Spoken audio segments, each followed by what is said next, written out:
el profeta Elías y la muerte de Ocosías. Después de la muerte de Ahab, Moab se sublevó contra Israel. Ocosías se cayó por el balcón del piso alto de su casa, en Samaria, y quedó malherido. Entonces envió unos mensajeros con este encargo: vayan a consultar a Baal-Zebub, el dios de Keón, si me repondré de mis heridas. Pero el ángel del Señor dijo a Elías, el tisbita: sube al encuentro de los mensajeros del rey de Samaria, y diles: ¿acaso no hay Dios en Israel, para que ustedes vayan a consultar a Baal-Zebub, el dios de Keón? Por eso, así habla el Señor: no te levantarás del lecho en el que te has acostado, porque morirás irremediablemente. Y Elías se fue. Los mensajeros regresaron, y el rey les preguntó: ¿cómo es que están de vuelta? Ellos le dijeron: un hombre nos salió al encuentro y nos dijo: vuelvan a ver al rey que los ha enviado y díganle: así habla el Señor: ¿acaso no hay Dios en Israel, para que tú mandes a consultar a Baal-Zebub, el dios de Keón? Por eso, no te levantarás del lecho en el que te has acostado, porque morirás irremediablemente. El rey les preguntó: ¿cómo era el hombre que subió al encuentro de ustedes y les dijo esas palabras? Ellos le respondieron: era un hombre con un manto de piel y con un cinturón de cuero ajustado a la cintura. Entonces el rey exclamó: es Elías, el tisbita. El rey envió a un oficial con sus 50 hombres para buscar a Elías. Cuando él subió a buscarlo, lo encontró sentado en la cumbre de la montaña, y le dijo: hombre de Dios, el rey ha dicho que bajes. Elías respondió al oficial: si yo soy un hombre de Dios, que baje fuego del cielo y te devore, a ti y a tus 50 hombres. Y bajó fuego del cielo y lo devoró, a él y a sus 50 hombres. El rey le volvió a enviar otro oficial con sus 50 hombres. Este tomó la palabra y dijo a Elías: hombre de Dios, así habla el rey: baja enseguida. Elías le respondió: si yo soy un hombre de Dios, que baje fuego del cielo y te devore, a ti y a tus 50 hombres. Y bajó fuego del cielo y lo devoró, a él y a sus 50 hombres. El rey volvió a enviar a un tercer oficial con sus 50 hombres. El tercer oficial subió y, al llegar, se puso de rodillas frente a Elías y le suplicó, diciendo: hombre de Dios, por favor, que mi vida y la vida de estos 50 servidores tuyos tengan algún valor a tus ojos. Ya ha bajado fuego del cielo y ha devorado a los 2 oficiales anteriores con sus 50 hombres. Pero ahora, que mi vida tenga algún valor a tus ojos. El ángel del Señor dijo a Elías: baja con él, no le temas. Elías se levantó, bajó con él a presentarse ante el rey, y le dijo: así habla el Señor: por haber enviado mensajeros a consultar a Baal-Zebub, el dios de Keón, como si no hubiera Dios en Israel para consultar su palabra, por eso, no te levantarás del lecho donde te has acostado, morirás irremediablemente. El rey murió, conforme a la palabra del Señor que había pronunciado Elías. En lugar de él reinó su hermano Joram, en el 2º año de Joram, hijo de Josafat, rey de Judá. Porque Ocosías no tenía hijos. El resto de los hechos de Ocosías, lo que él hizo, ¿no está escrito en el libro de los anales de los reyes de Israel? El ciclo de Eliseo. A diferencia de Elías, el profeta intransigente y solitario, Eliseo vive en estrecho contacto con las comunidades proféticas que solían encontrarse en las inmediaciones de los santuarios israelitas. En el ciclo que relata su actividad, pueden distinguirse fácilmente 2 series de narraciones, de índole bastante diversa. La primera reúne un conjunto de relatos breves, de carácter más bien anecdótico y popular, en los que predomina el gusto por lo maravilloso. Eliseo aparece como un taumaturgo dotado de extraordinarios poderes sobrenaturales, que le permiten realizar toda clase de milagros en favor de los pobres y necesitados. La otra serie de relatos presenta a este profeta plenamente comprometido con la vida política de Israel. Como ferviente patriota, él defiende la causa de su pueblo contra las naciones enemigas, aconseja a los reyes, los acompaña en sus guerras y preanuncia sus victorias. En su ardiente celo religioso llega incluso a apoyar la sangrienta rebelión de Jehú contra la dinastía reinante, demasiado complaciente con el paganismo cananeo. Así, a través de Eliseo, el movimiento profético sigue luchando por mantener incontaminada la fe de Israel. Elías y Eliseo. Elías arrebatado al cielo. Esto es lo que sucedió cuando el Señor arrebató a Elías y lo hizo subir al cielo en el torbellino. Elías y Eliseo partieron de Gilgal, y Elías dijo a Eliseo: quédate aquí, porque el Señor me ha enviado hasta Betel. Pero Eliseo respondió: juro por la vida del Señor y por tu propia vida que no te dejaré. Y bajaron a Betel. La comunidad de profetas que había en Betel salió a recibir a Eliseo, y le dijeron: ¿sabes que hoy el Señor va a arrebatar a tu maestro por encima de tu cabeza? Él respondió: claro que lo sé. No digan nada. Elías le dijo: quédate aquí, Eliseo, porque el Señor me ha enviado a Jericó. Pero él respondió: juro por la vida del Señor y por tu propia vida que no te dejaré. Y llegaron a Jericó. La comunidad de profetas que había en Jericó se acercó a Eliseo y le dijeron: ¿sabes que hoy el Señor va a arrebatar a tu maestro por encima de tu cabeza? Él respondió: claro que lo sé. No digan nada. Elías le dijo: quédate aquí, porque el Señor me ha enviado al Jordán. Pero Eliseo respondió: juro por la vida del Señor y por tu propia vida que no te dejaré. Y se fueron los dos. 50 hombres de la comunidad de profetas fueron y se pararon enfrente, a una cierta distancia, mientras los dos estaban de pie a la orilla del Jordán. Elías se quitó el manto, lo enrolló y golpeó las aguas. Estas se dividieron hacia uno y otro lado, y así pasaron los dos por el suelo seco. 9. Cuando cruzaban, Elías dijo a Eliseo: pide lo que quieres que haga por ti antes de que sea separado de tu lado. Eliseo respondió: si pudiera recibir las 2/3 partes de tu espíritu. No es nada fácil lo que pides.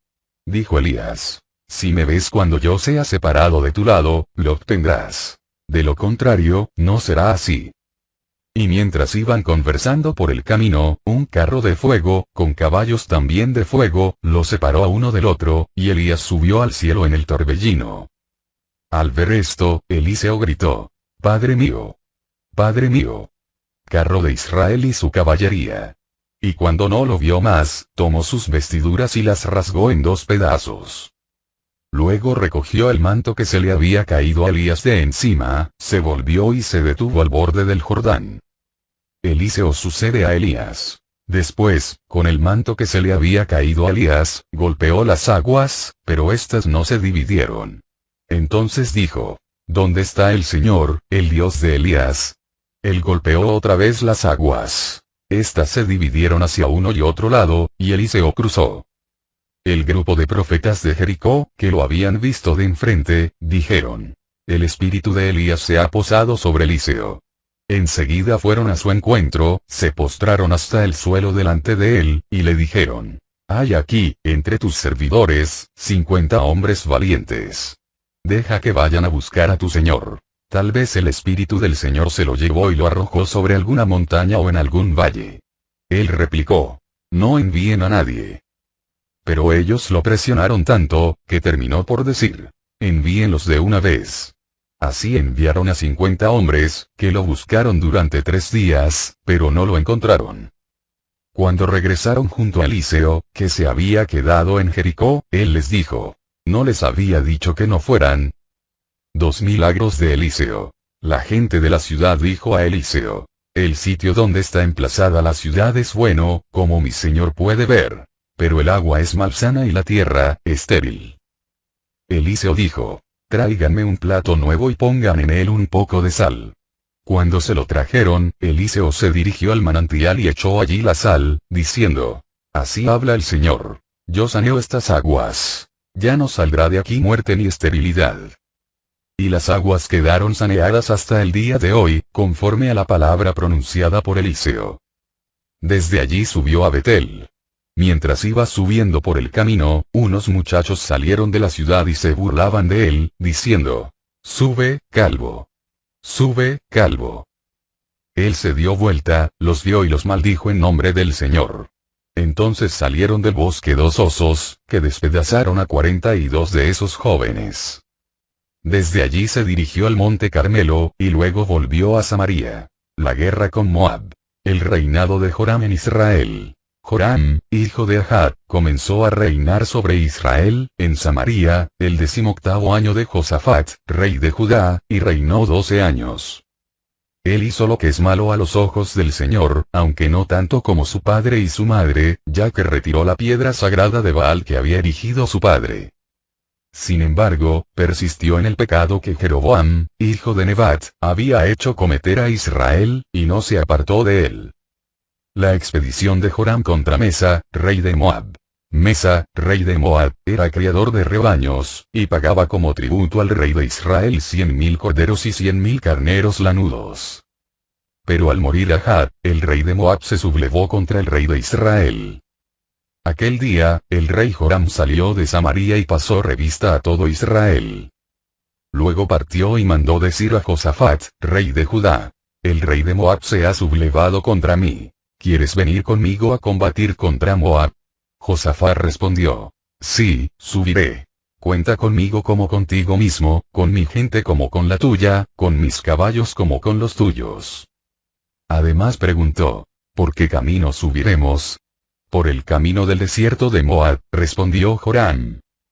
El rey de Israel, el rey de Judá y el rey de Edom se pusieron en campaña. Pero después de 7 días de marcha, faltó el agua para la tropa y para los animales de carga que iban detrás. Entonces el rey de Israel exclamó: ¡ay! El Señor ha convocado a estos 3 reyes para entregarlos en manos de Moab. Josafat, por su parte, preguntó: ¿no hay aquí un profeta del Señor, para que podamos consultar al Señor?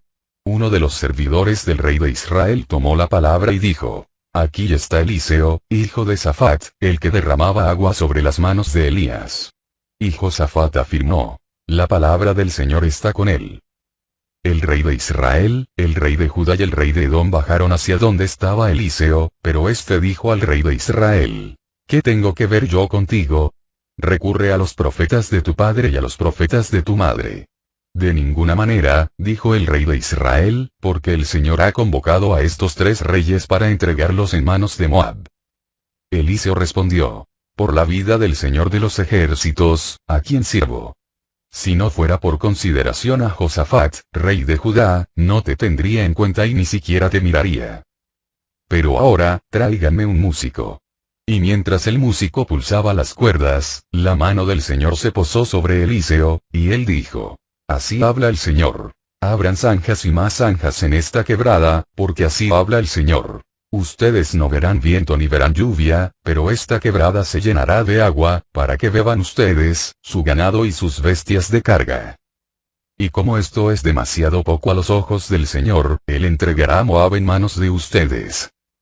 Derrotarán todas las plazas fuertes y todas las ciudades importantes. Talarán los mejores árboles, cegarán todas las fuentes de agua y arruinarán todos los campos fértiles, cubriéndolos de piedras.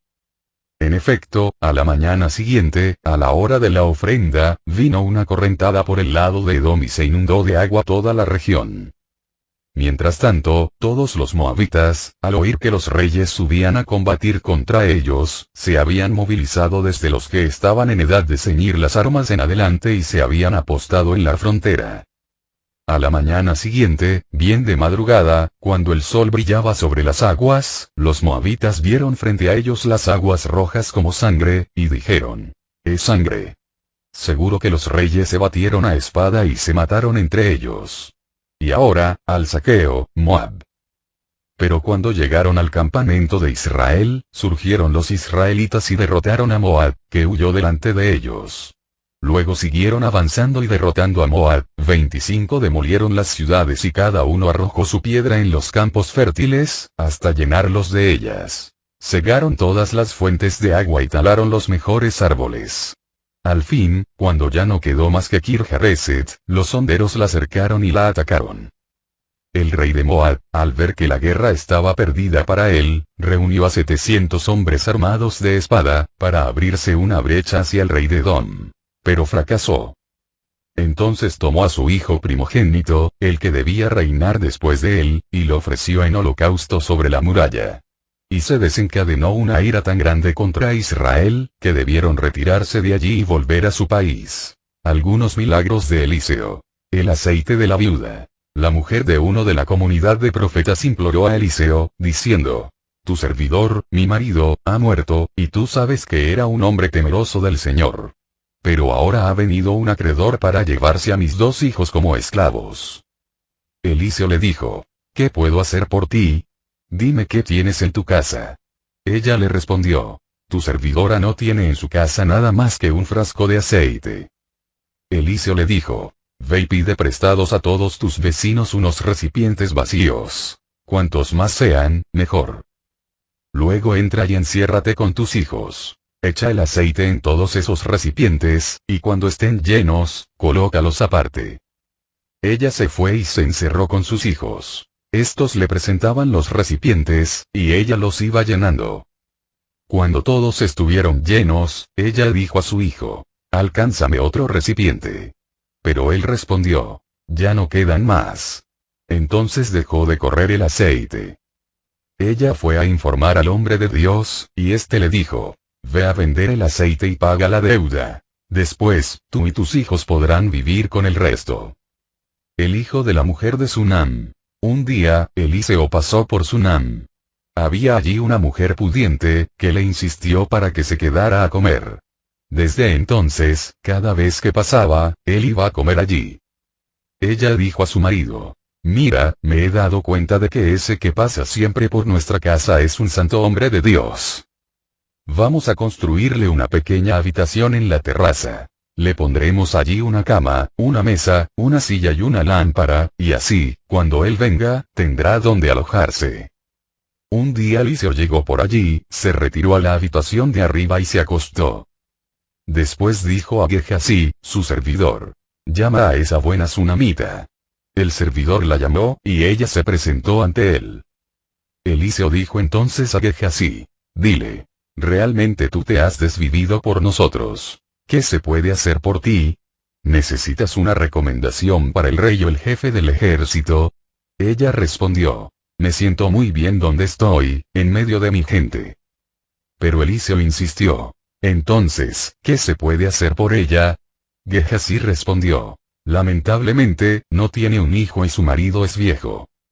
Llámala, dijo Eliseo. Cuando la llamó, ella se quedó junto a la puerta, y Eliseo le dijo, el año próximo, para esta misma época, tendrás un hijo en tus brazos. Ella exclamó, no, Señor, por favor. Tú eres un hombre de Dios, no engañes a tu servidora. Pero la mujer concibió, y dio a luz un hijo al año siguiente, para esa misma época, como se lo había dicho Eliseo. El niño creció. Y un día en que había ido a ver a su padre, que estaba con los segadores, le dijo, ¡ay, mi cabeza! ¡Ay, mi cabeza! El padre dijo al servidor, llévaselo a su madre. Él lo tomó y se lo llevó a su madre. El niño estuvo en la falda de su madre hasta el mediodía y luego murió. Entonces ella subió, lo acostó en la cama del hombre de Dios, cerró la puerta y salió. Después mandó llamar a su marido y le dijo, envíame, por favor, a uno de los servidores con un asna. Voy corriendo a ver al hombre de Dios, y enseguida vuelvo. Él le preguntó, ¿por qué vas a verlo hoy, si no es día de luna nueva ni sábado? Pero ella le dijo, no te preocupes. Luego hizo ensillar el asna y dijo a su servidor, toma la rienda y camina. No me detengas por el camino, a no ser que yo te lo diga. Así partió y llegó a donde estaba el hombre de Dios, en el monte Carmelo. Cuando el hombre de Dios la divisó a lo lejos, dijo a Gehazi, su servidor, ahí viene nuestra sunamita. Corre a su encuentro y dile, ¿cómo estás? ¿Cómo están tu marido y tu hijo? Ella respondió, todos bien. Y al llegar junto al hombre de Dios, en la montaña, se abrazó a sus pies. Gehazi se acercó para apartarla, pero el hombre de Dios dijo, déjala, porque está muy apenada, y el Señor me lo tuvo oculto, no me manifestó nada. Entonces ella dijo, ¿le pedí yo un hijo a mi Señor? ¿No te dije que no me ilusionarás? Eliseo dijo a Gehazi, ciñete el cinturón, toma mi bastón y vete. Si encuentras a alguien por el camino no lo saludes, y si alguien te saluda no le respondas. Coloca mi bastón sobre el rostro del muchacho. Pero la madre replicó, juro por la vida del Señor y por tu propia vida que no te dejaré. Entonces Eliseo se levantó y fue detrás de ella. Mientras tanto, Gehazi se les había adelantado y había puesto el bastón sobre el rostro del muchacho, pero este no dio señales de vida. Volvió entonces a presentarse ante Eliseo y le comunicó: el muchacho no se ha despertado. Cuando Eliseo llegó a la casa, vio que el muchacho estaba muerto, tendido sobre su lecho. Enseguida entró, se encerró solo con el muchacho y oró al Señor.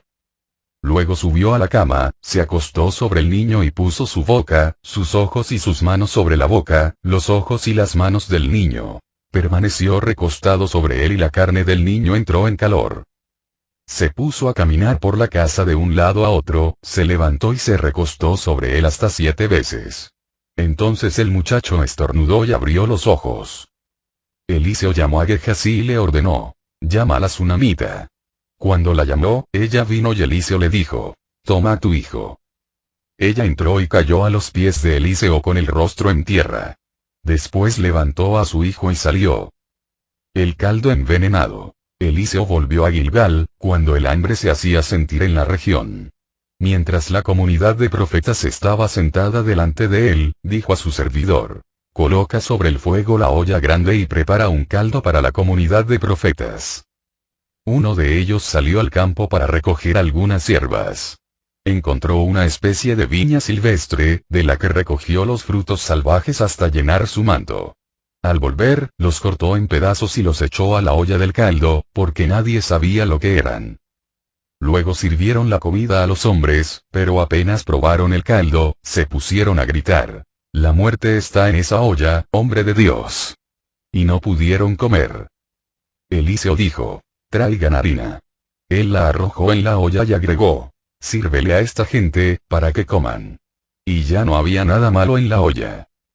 La multiplicación de los panes. Llegó un hombre de Baal Salisá, trayendo al hombre de Dios pan de los primeros frutos, 20 panes de cebada y grano recién cortado, en una alforja. Eliseo dijo: dáselo a la gente para que coman. Pero su servidor respondió: ¿cómo voy a servir esto a 100 personas? Dáselo a la gente para que coman, replicó él, porque así habla el Señor. Comerán y sobrará. El servidor se lo sirvió. Todos comieron y sobró, conforme a la palabra del Señor. La curación de Naamán. Naamán, general del ejército del rey de Aram, era un hombre prestigioso y altamente estimado por su señor, porque gracias a él, el Señor había dado la victoria a Aram. Pero este hombre, guerrero valeroso, padecía de una enfermedad en la piel. En una de sus incursiones, los arameos se habían llevado cautiva del país de Israel a una niña, que fue puesta al servicio de la mujer de Naamán. Ella dijo entonces a su patrona: ojalá mi señor se presentara ante el profeta que está en Samaria. Seguramente, él lo libraría de su enfermedad. Naamán fue y le contó a su señor: la niña del país de Israel ha dicho esto y esto. El rey de Aram respondió: está bien, ve, y yo enviaré una carta al rey de Israel. Naamán partió llevando consigo 10 talentos de plata, 6.000 siclos de oro y 10 trajes de gala, y presentó al rey de Israel la carta que decía: al mismo tiempo que te llega esta carta, te envío a Naamán, mi servidor, para que lo libres de su enfermedad. Apenas el rey de Israel leyó la carta, rasgó sus vestiduras y dijo: ¿acaso yo soy Dios, capaz de hacer morir y vivir, para que éste me mande librar a un hombre de su enfermedad? Fíjense bien y verán que él está buscando un pretexto contra mí. Cuando Eliseo, el hombre de Dios, oyó que el rey de Israel había rasgado sus vestiduras, mandó a decir al rey: ¿por qué has rasgado tus vestiduras? Que él venga a mí y sabrá que hay un profeta en Israel. Naamán llegó entonces con sus caballos y su carruaje, y se detuvo a la puerta de la casa de Eliseo. Eliseo mandó un mensajero para que le dijera: ve a bañarte 7 veces en el Jordán. Tu carne se restablecerá y quedarás limpio. Pero Naamán, muy irritado, se fue diciendo: yo me había imaginado que saldría él personalmente, se pondría de pie e invocaría el nombre del Señor, su Dios. Luego pasaría su mano sobre la parte afectada y curaría al enfermo de la piel. ¿Acaso los ríos de Damasco, el Habaná y el Parpar, no valen más que todas las aguas de Israel? ¿No podía yo bañarme en ellos y quedar limpio? Y dando media vuelta, se fue muy enojado. Pero sus servidores se acercaron para decirle: Padre, si el profeta te hubiera mandado una cosa extraordinaria no la habrías hecho. Cuanto más si él te dice simplemente: báñate y quedarás limpio. Entonces bajó y se sumergió 7 veces en el Jordán, conforme a la palabra del hombre de Dios. Así su carne se volvió como la de un muchacho joven y quedó limpio. Luego volvió con toda su comitiva a donde estaba el hombre de Dios. Al llegar, se presentó delante de él y le dijo: ahora reconozco que no hay Dios en toda la tierra, a no ser en Israel. Acepta, te lo ruego, un presente de tu servidor. Pero Eliseo replicó: por la vida del Señor, a quien sirvo, no aceptaré nada. Naamán le insistió para que aceptara, pero él se negó. Naamán dijo entonces: de acuerdo. Pero permite al menos que le den a tu servidor un poco de esta tierra, la carga de 2 mulas, porque tu servidor no ofrecerá holocaustos ni sacrificios a otros dioses, fuera del Señor. Y que el Señor perdone a tu servidor este gesto, cuando mi Señor entra en el templo de Rimón para postrarse y se apoya en mi brazo, yo también me postro en el templo de Rimón. Así, cuando yo me postre en el templo de Rimón, que el Señor se digne perdonar este gesto a tu servidor. Eliseo le respondió: vete en paz.